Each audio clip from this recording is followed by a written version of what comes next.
Merhaba and good evening, everyone. I'm Şehribanu, as an arts and culture assistant here at the Yunus Emre Institute. I would like to welcome you all for joining to this special occasion dedicated to the historical and musical journey of the oud. Just a little information about the Institute for those who are joining us for the first time. We are Turkey's Cultural Diplomacy Institute, and we have over 85 branches all over the world. We were pretty much in the field of arts and culture. We organize exhibitions, concerts, and talks, and sometimes a blend of each, just like this one. Today we will celebrate the publication of the oud, an illustrated history by the talented Rachel Beckles Willson. She's an award-winning author and a professor of intercultural performing arts at Codarts University of Arts in Rotterdam. She's also a multi-instrumentalist and a composer. We are also honored to have Martin Stokes joining us tonight. He's a distinguished scholar and expert in the field of ethnomusicology. I would like to mention that he's also an old friend of Turkey. Together, they will explore the oud's cultural influences and its role in connecting our world. And what's a better way to bridge history and contemporary artistry than through music? We will have Umut Ekiz joining us later after the talk. And together with Rachel, they will treat us with their renditions on the oud. There will be pieces including like classicals, and there will be a special piece composed by Rachel. And so I would like to say, just let these soulful melodies resonate with your hearts.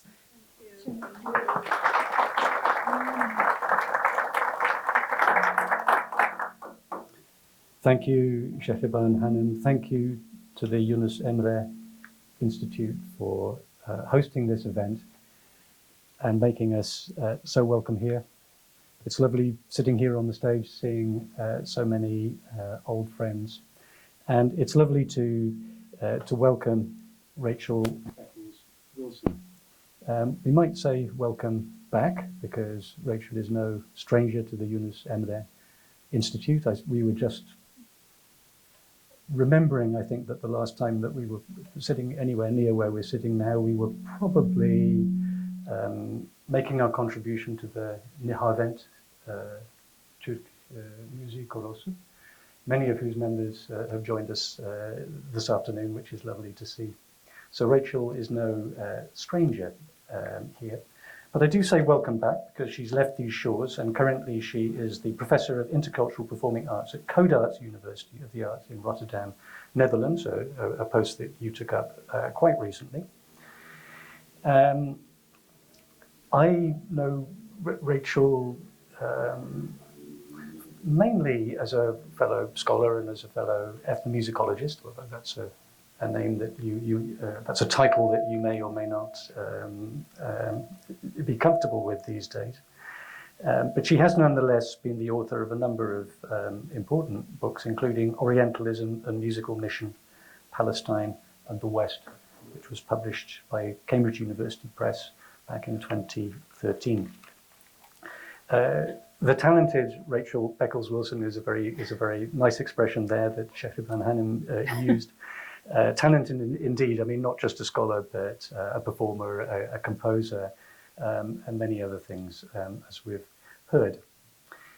Going back, we have, of course, known one another quite a long time, and I think going back before kind of really getting to know you as an ethnomusicologist, I knew you as a performer, and as a performer on the piano, indeed as a really quite expert, conservatory-trained pianist with a tremendous reputation as such.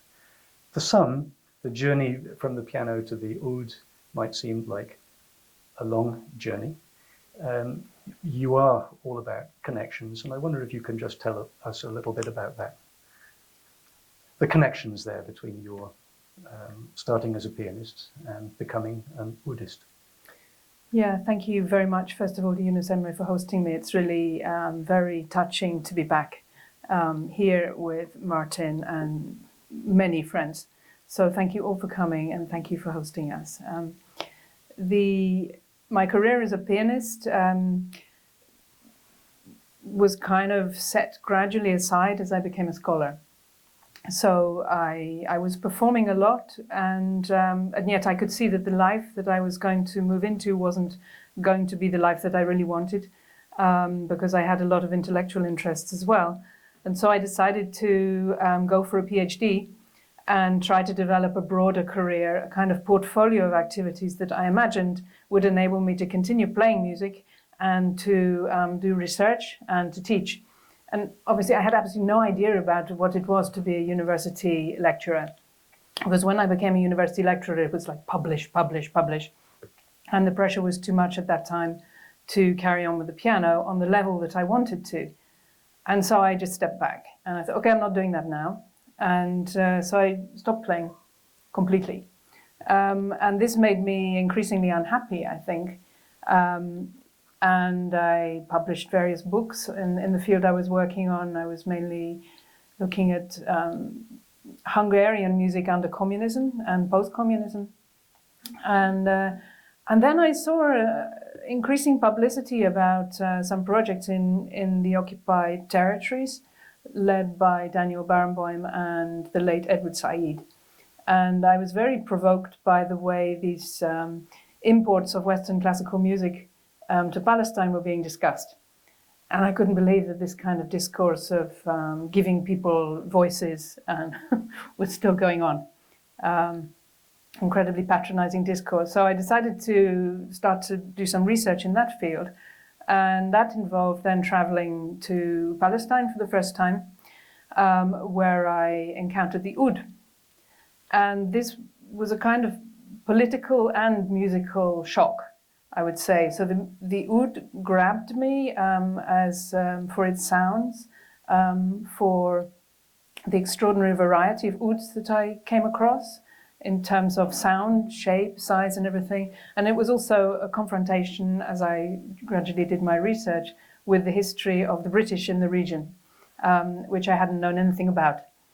And so I encountered this beauty at the same time as this horrific trauma. So the oud for me has been a very complex encounter. But I loved the way the oud triggered singing, triggered storytelling, triggered tears. And also in my home, where I was living in Berlin at that time. And I decided I would buy an oud so that there would always be an oud in the house when people came to visit. And someone would play it. But then I just started trying to play it. And then I carried on trying to play it. And I'm still trying to play it. Yeah. Tell us the story of this lovely book. We're here to celebrate and launch your book. There are copies over there. It's a book, you just said the word beauty, and you just used the expression beauty and trauma. And I feel reading this book that this is a book very much about beauty and trauma, and where those two things touch and mingle. But I wonder if you could just tell us what you feel the story of this book is, how you came to write it, why you wanted to write it, and what you wanted to communicate with it. Yeah, so around the time that I started to try to play the oud, I attended what's called the Arabic Music Retreat on the east coast of the United States. It was a summer camp, essentially, for Middle Eastern music. And there I met a man called Michel Mouchabek, who had a publishing house. And at that time, I was actually working on getting the memoirs of a Palestinian storyteller and oud player translated from Arabic into English. And for my own research, this is the diaries of Wasif Jawhariya. And he was very excited because, in fact, he was interested in publishing those. So I met him there. That became the first project. And then we did a concert together because he's an amateur percussionist when he was visiting England. And then when I started really researching the oud, which came actually later after the Palestine project, he said, "You're going to write me an oud book." He had this publishing house called Interlink, And I said, yeah, right. And I resisted very strongly, partly because I was at that time really focused on an academic career, academic publishing, and it didn't really grab me, but he kept at it. And then one day he said, it's got to be a beautiful book. Lots of pictures, and I thought, what am I going to do with a picture book? I mean, it really was not what I was interested in at that time. At the same time, I was generating, I was publishing these pictures, which are very beautiful, on a website. I founded in collaboration with an Iraqi-Austrian luthier called Karim Utman Hassan. The website was called Oud Migrations, and it's still, you can find it if you look it up, which was all sorts of stories about historical ouds. And anyway, then I finished my kind of oud research without having written a book. I'd published some articles, I'd composed some music, I'd had a good time. And my interests were shifting away from straightforward academia. I was more interested in more creative forms of research and publication. And then the pandemic arrived. And I really needed a project. And so I sent a mail to Michel Mouchabek and said, would you still like an oud book? And he said, yeah, just send me some draft chapters. And so I started writing it. So it's also thanks to COVID that I wrote it. And I would say that it's thanks to Interlink Publishing House that it became the beautiful picture book that it became, which also has quite a story, because coming from academic publishing, I'm used to being able to maybe have 1 or 2 black and white images after putting a lot of pressure on the publisher. And when I first sent my manuscript, I sent about 15, thinking, touch and go. And it came back, yes, but we need more images. And this happened again. And then I sent more images. And then I was sent the proofs, which is a PDF in which it's all been typeset, where the whole layout is done. And there are all these big black boxes saying image required. And it was like, okay, we go to press in 4 days' time. Can you fit in the images? So it was really a drama at the end to generate 38 more images, and then to be reviewing the proofs over and over and over again, because you can't just drop in images smoothly. The whole layout goes, all the captions move, and so the drama of the beauty was in the final stages. My first reaction on having the book in my hands and giving it a first look over, I have to say, was one of extreme jealousy. Of course. I mean, academic publishing, as you say, is a field in which you have to fight tooth and nail for every single picture, every single figure, every single diagram. Why? Because it costs money. So hats off to Michel Mouchabek, who I think I actually met at the very concert that you were talking about, which was at the Mosaic Rooms. I remember. Different concert, yeah. But I did meet him, and as a result of which I got put on his mailing list, and he's a very inspired publisher. He publishes a lot of cookbooks, apart from anything else, does he not? Now, the first thing I thought of is that this is the cookbook. I mean, it has the aesthetics of a cookbook. These gorgeous pictures, sun-drenched pictures of people and of objects, loving pictures of the objects, of its materials. Now, there's a serious question here beyond my jealousy, which I'll get over soon enough. You're inviting us into the sensory world of the oud in a way that I think makes for a very interesting account of this instrument and the culture that surrounds it. It's a sensory history. You want us to know, you as readers, you want to feel the look, the textures, the sounds, the smells, the heft of this instrument, of how it sits in your lap, of what it does to your body, of what your body does to it. Tell us more about this, because I think that this is part of the subtle work of this book, is drawing us into something that we might call a kind of sensory history or a sensory ethnography. Yeah, I mean, it's for me, moving from the piano, where it's an instrument that's over there, and the saxophone, which I also play, which is a wind instrument you embrace in another way, to something really here was an enormous challenge, and very much aware of the vibrations in my lap. And so just in terms of sound, the sensory aspect. And then also in my early encounters, with an oud player and who became a close friend in East Jerusalem, Nizar Ohana, who was collecting ouds in the period when I met him. And each time I visited, he'd have more and more of them, and he'd play each one, and they had a different quality. And I felt behind each one is a story, and each one has a feeling, a mood. So there's certainly that. And then also being acutely aware of my body as a female, as a blonde female, not fitting at all. I don't look like what oud players are supposed to look like, and this has been very difficult. So there's that also enormous awkwardness of feeling that I arrive and I'm already wrong, you know. You bring that sensibility to bear on your whole account of the history of this instrument, which is saturated with, from an academic point of view, to use a bit of academic speak here, a kind of gender consciousness. Mm-hmm.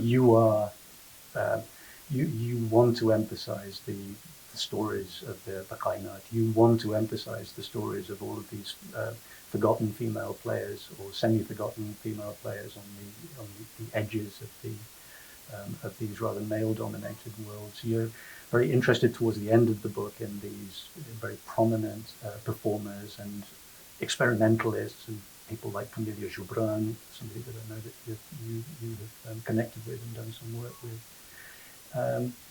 So tell us a little bit about just, I mean, can we keep thinking about this question of gender here? Yeah, I think if you imagine the sort of, when I started learning the oud and I was told all the people I should listen to, and each one would be a photograph of a white-haired man. And if you look inside the oud to see often there's a photo of the luthier, and it would usually be a man with a moustache from the Ottoman times, sometimes two. And this was the kind of frame of reference, which made me feel very small and almost kind of without a model. And I think if I can make a contribution, it is to be a kind of model for female players, to be different. So it's okay, we can be different, you know. And one of the things in the book is to say it hasn't always been like that. You know, ouds were played by women. It's the rise of the public sphere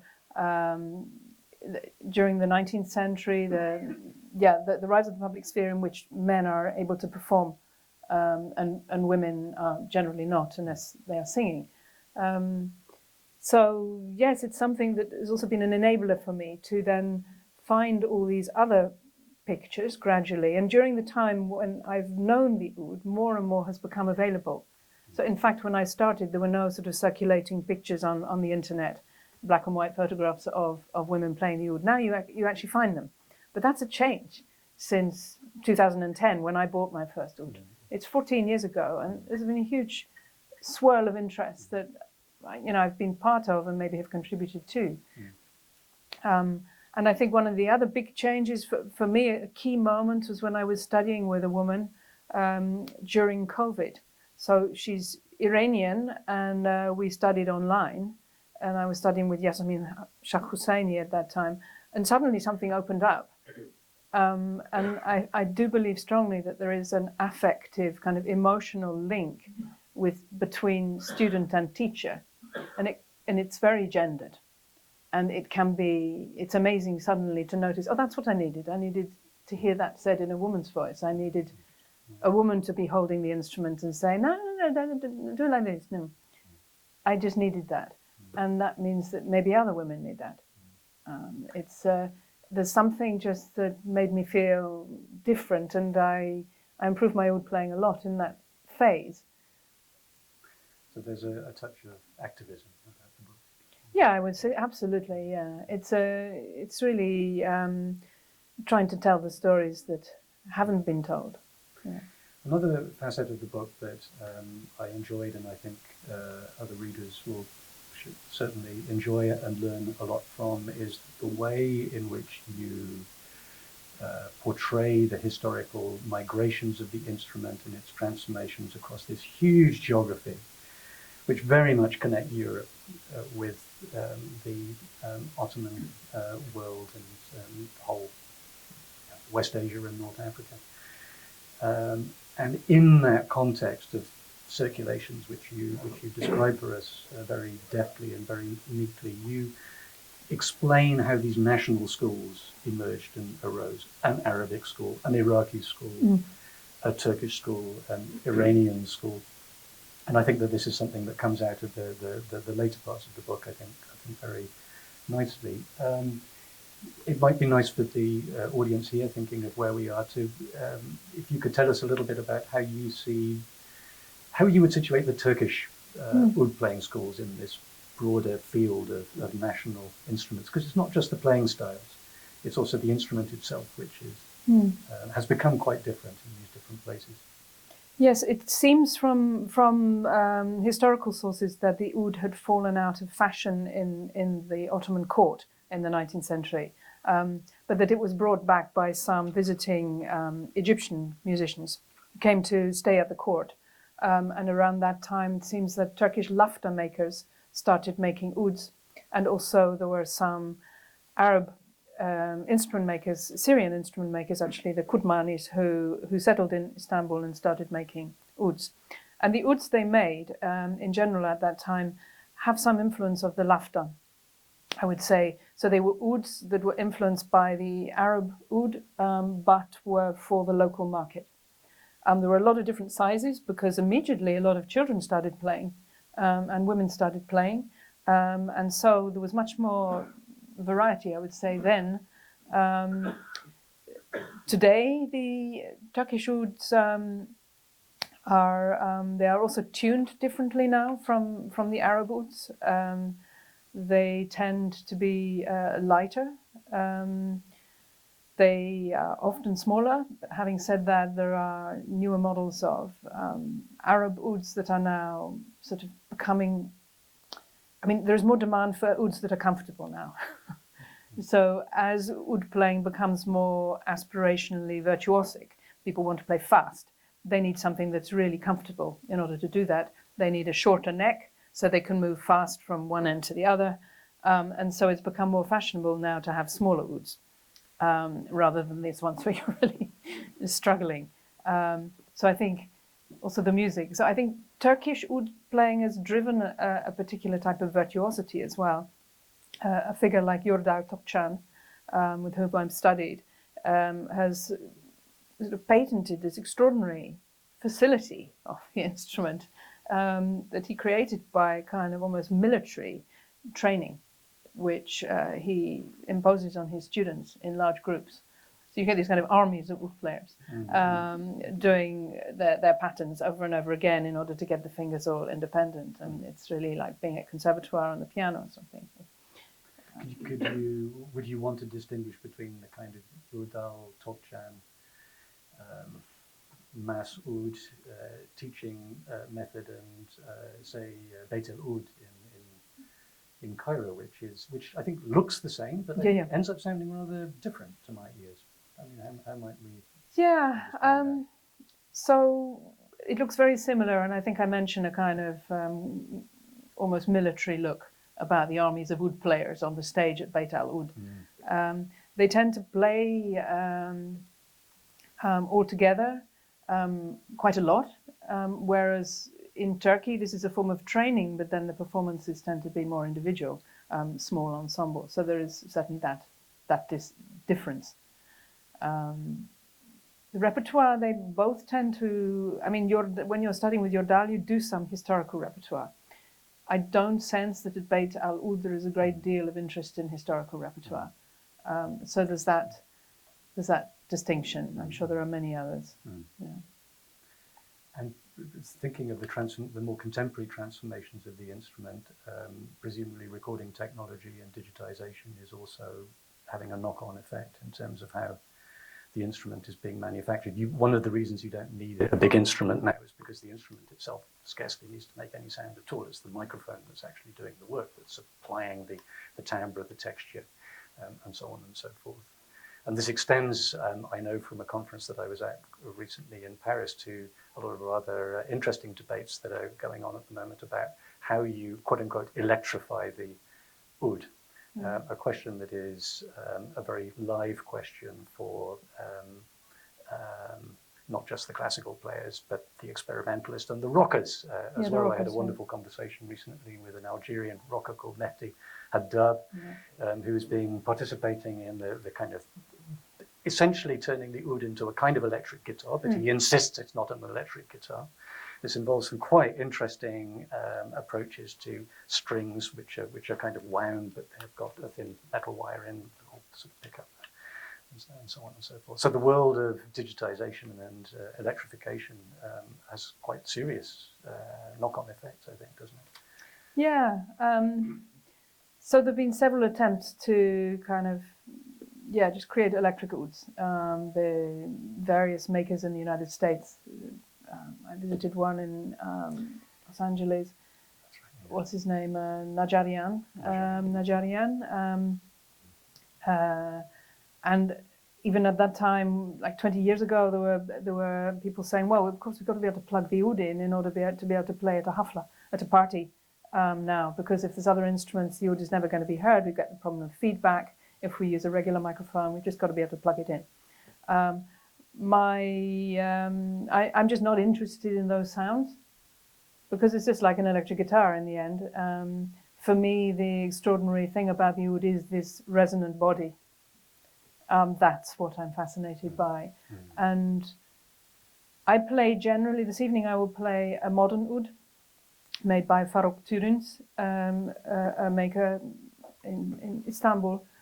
But usually I play historical instruments, and they have all sorts of very different types of sonorities in them, and they are enormously rich in timbres, varying when you're playing high and low, and all these subtleties. And that's what interests me, rather than getting a pickup and just making it louder. I mean, it's the historical oddness of the instrument. It's the age, it's the glue, it's the bits that are already broken, but they all contribute to make that sound unique. And that's what I like. That's what I'm interested in, really. And those ouds don't necessarily work quite as well as other ouds. But they have a more interesting sound. I just think they're more interesting to listen to.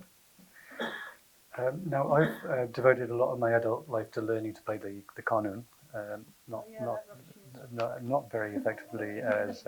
Now, anybody who plays the qanun knows that the qanun is in the great kind of Ottoman and post-Ottoman instrumentarium. Anybody who plays the qanun knows that the qanun is actually the best instrument. It's clearly the instrument on which you can do the most, which you can develop the most, which you can explore the most, and all of the coolest people play it. Now, what I'm recognizing here is that we all have very deep bonds with these instruments that we make our own, or instruments that make us, really kind of quite profound. We identify with these resonating objects on our laps that we bring towards our bodies, exactly as you describe in this book, in this very, very intimate way. What I'm saying of the qanun might also apply to ney players. I'm sure the ney players have a view on this subject as well. Now, I was just trying to imagine, I was sort of playing a kind of thought experiment to myself. I was just imagining what the qanun, what the book of the qanun would look like and how it would be different, or what the book of the ney would look like and how it would be different, were it to be approached with your lovely sensibility. You know, and what that might say about what is particular about the oud, what is peculiar about the oud, what the difference is here that does make a difference, I think, actually. Well, partly it's very personal, you know, it was the oud that hit me. Okay, the qanun hit you. But I remember you once said that, you used to play the oud, but you switched to the qanun because there were more opportunities to play. Because there were fewer qanun players at that time, and there was more chance to get into a band or something. And I was much more obsessive than you about the oud. Apart from that, for me, the fascination of the oud has been the multi-layered mythologies. the dramas of the oud world. So, you know, this is an oud, that is not an oud, or he's an oud player, he is not an oud player. Those kinds of dramas, which I'm not aware of being there for Kanun. So the deep history, the personal animosities, and the enormous association of identity in the Arab world with the oud. So the Arab, I would say the male identity is often very much bound up with the oud. The oud has an enormous place, nostalgic place perhaps. I don't know why it means so much, but it does. It's about Arab identity. But it's also odd because that's a kind of Arab identity I can't really connect to, but I found it fascinating. Yeah, I think you're touching on something really important here, that the oud has a kind of symbolic weight to it, that it kind of goes beyond the symbolic. I mean, it's a very, very powerful kind of symbol. But the image of the oud carrying refugee has come to resonate, I think, very profoundly in the Western media space at the moment in all sorts of ways. And this seems to be somewhat connected, I think, to the symbolic power of this instrument. Yes, I don't know quite how that has happened, but I think perhaps it's because Europe also has a fascination with the oud, because of the lute, because of the guitar. Right. So it's an instrument that it's easy to recognize. Oh, that's one of our instruments, old. So I'm afraid that it's also that deeply prejudiced idea that the Middle East is a kind of older version of Europe. You know, that we progressed, and of course they're still playing old instruments. So there is this horrible idea that the oud is just an old instrument. But there's something about the uncanny return here. It's a return. That makes it, you know, resonant in this. And also the way that the oud has then been drawn into European classical repertoires, or brought in to try to create a historical meeting that was denied for a long time, to try to recover something of the south of Europe at a time when it was a caliphate. And we believe there was more mixing, there was more interest, tolerance, exchange, whatever. We're talking about Jordi Savall and... We're talking about Jordi Savall and before, and also before Jordi Savall, the Paniagua.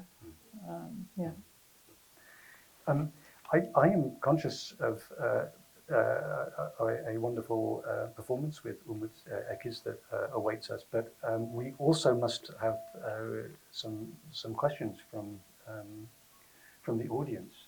We would, I know Rachel would be very happy to hear any thoughts or any questions that you'd like to ask. You have, I think, about 10 minutes in which to do so. Yes, Rosie. Thank you very much for fascinating You just wait for the microphone and then... Thank you very much for a fascinating talk. We learned so much about the instrument, about Rachel. But my question is very simple. What was the oldest version of the oud you ever encountered, and where was it? The oldest one I've seen is in the Museum of Musical Instruments in Brussels. Yeah, and it's pictured in the book. It's discussed in the book, and it arrived in Europe. Martin would have to look up the date because I don't remember, but around maybe 1823 or something. So I believe it's before 1850. It arrived then, but at that time, oud makers didn't put a label inside with the date. So we don't know when it was made. We just know when it arrived from the documentation. So it was acquired by the museum in order to... Well, actually, no, there wasn't yet a museum. It was acquired by the Belgian state on behalf of a music historian who was writing a history of music around the entire world. And you needed instruments in order to... explain what was, and then later there was a musical instrument museum founded, and it's there, it survives. Yeah. Gentleman behind Rosie. Thank you very much. I'm so sorry, I just arrived late, so my question might have been covered in the in the beginning of your conversation, and I'm fascinated about your attitude towards the traditional oud as well. I mean, I'm from the same school. I don't like electric ouds. I don't like even mic attached to oud. My question is about if you have covered any spiritual linkage or connection with the oud player. Like normally in Sufism, when we teach Ney or Sufi music, we normally connect it to the spiritual attitude and approach of the player or the band or the saint. So did you cover anything similar with the oud as well? Actually, not from oud players. So oud players sometimes would aspire to a state of tarab, a type of ecstasy, but that not directly religious. Whereas occasionally I've played with a Ney player who has said to me, look, this music is very spiritual, and gradually you will start to feel that. But it hasn't come to me from oud players. On the other hand, in the earlier part of my book, right at the start, I talk about how the earliest traces we have of the oud, or the short-necked lute at least, are carvings which show from Central Asia, areas that are now Afghanistan, Pakistan. And then there was a syncretic religion combining, it seems, forms of Buddhism and snake worship and all sorts of things, but also quite Dionysiac in terms of the kinds of apparently celebrating with flasks. And so that was also, these carvings are in part on religious, in the entrance to shrines. So yes, there has been a spiritual connection, but unpacking that now it becomes a series of different hypotheses. How do those various images come together? What did they mean then? Yeah. Thank you. Maybe there was one last question. Last question. Thank you for the talk. Just two questions. One is, do you notice any differences in the styles that, for example, Turkish players have versus Egyptian players versus people in the Gulf?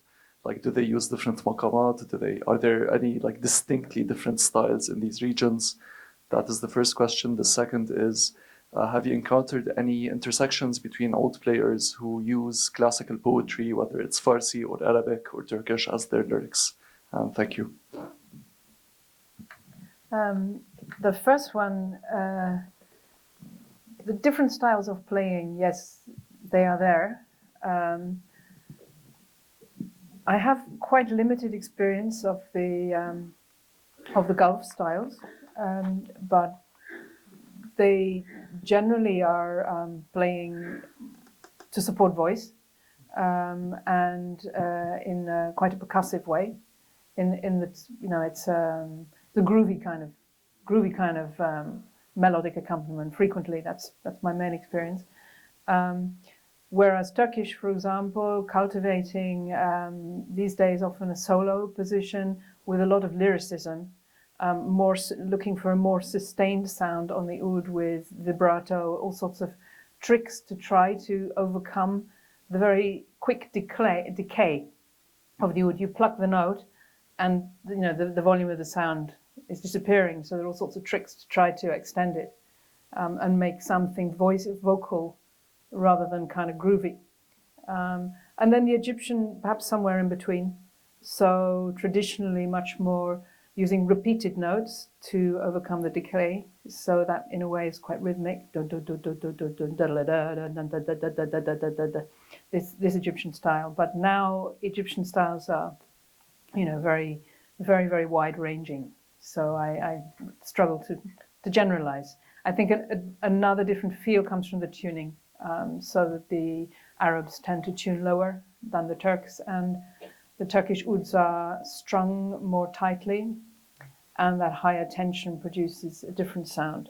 On the Iraqi, it's higher again, much higher, and then you get a very different sound, kind of Munir Bashir resonance. Yeah. And the maqams, yes, they're all related, but they are all a bit different and tuned a bit differently. So there's a very different color. Yeah. And I should just say that I'm going to play a Turkish oud, but it's tuned in Arabic tuning. So it's a bit of a mixture this evening. Mixtures are good. I think we actually. Tim, just one last more one, question, just one please. very quick one. Elizabeth's got the microphone. Oh, sorry, the microphone has one. Yes. Sorry. I would Yeah. like to just ask you if you one of those stories behind the ouds, there was a female, a persona, a character behind those stories that you encounter, or not? Which stories? Behind the ouds, So in particular.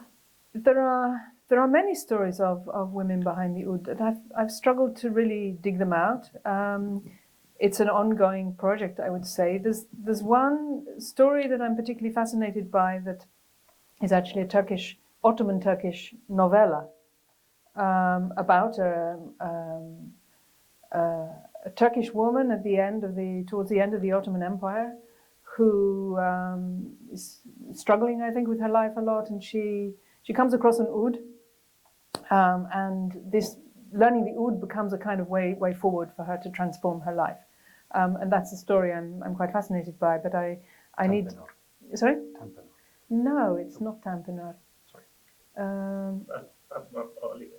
Yeah, Fatima Aliya, and it's something I would like to get translated.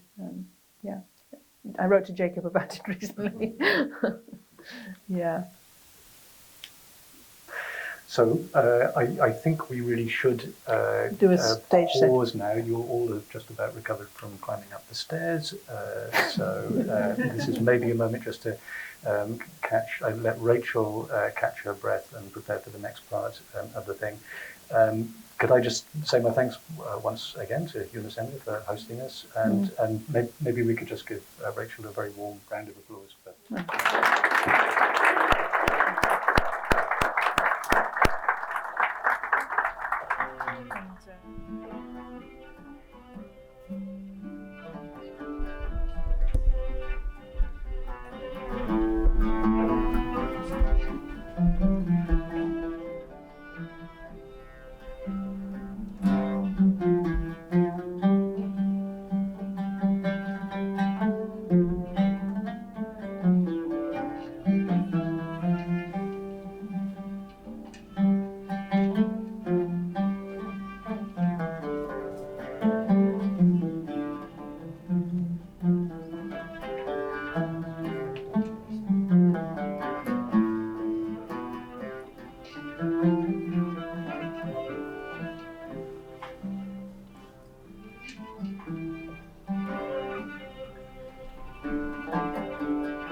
Mm-hmm.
you.